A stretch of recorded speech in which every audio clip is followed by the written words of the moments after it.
Britain आणि फ्रान्सलाही धमकी.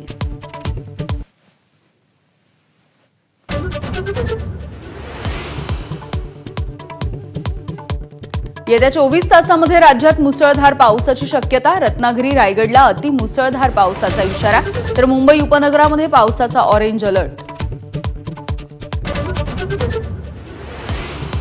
कोकणामध्ये मुसळधार पावसाचं थैमान. रायगड आणि रत्नागिरीमध्ये नद्यांना पूर, तर घरामध्ये शिरलं पावसाचं पाणी.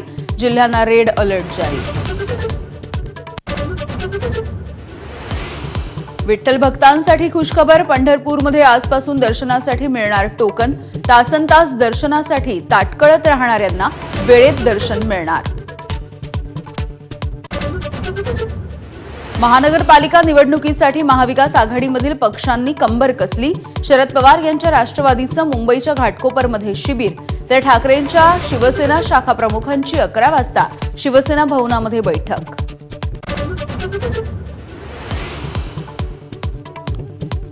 एखाद्याला निवडून द्यायचं नाही म्हणजे मी काय करतो हे महाराष्ट्राला माहिती आहे. माळेगाव साखर कारखान्याच्या निवडणुकीवरून दादांची पुन्हा एकदा फटकेबाजी. विद्यार्थी परीक्षा पास होण्यासाठीच बसतो. सुप्रिया सुळेंकडून विजयाचा विश्वास. भाजप आमदार संजय कुटेंचं घर जाळण्याचा प्रयत्न.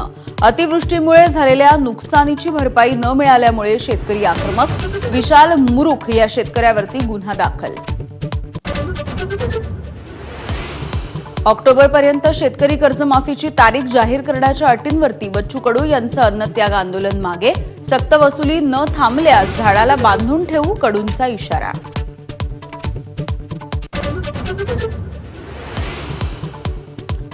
अहमदाबादमधल्या अपघातग्रस्त विमानाचा मलबा उचलण्याचं काम पूर्ण, तर डीएनए जुळवण्याचं काम सुरू. अनेक कुटुंबीय अद्यापही मृतदेहांच्या प्रतीक्षेत.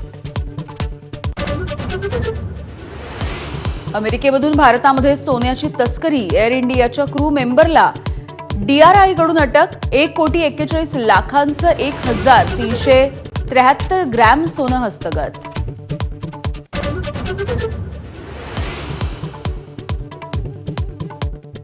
नागपूरच्या त्रिशा बिजवेचा मनालीमध्ये भीषण अपघात. झीपलाइनरचा बेल्ट तुटल्यामुळे 30 फुटांवरून पडली. त्रिशावरती नागपूरमधल्या रुग्णालयामध्ये उपचार सुरू.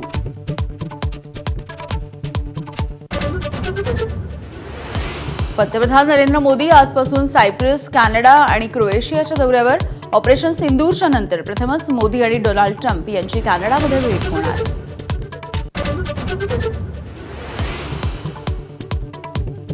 अमेरिकेमध्ये घरात घुसून 2 खासदारांवरती गोळीबार. महिला खासदारासह पती ठार, तर दुसरा खासदार जखमी.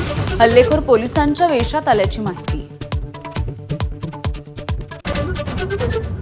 दुबईमध्ये 67 मजली गगनचुंबी इमारतीला आग. 764 फ्लॅटमधल्या 3,820 लोकांची सुखरूपपणे सुटका. मरीन पिनॅकल या इमारतीमधील आग 6 तासांच्या नंतर आटोक्यात.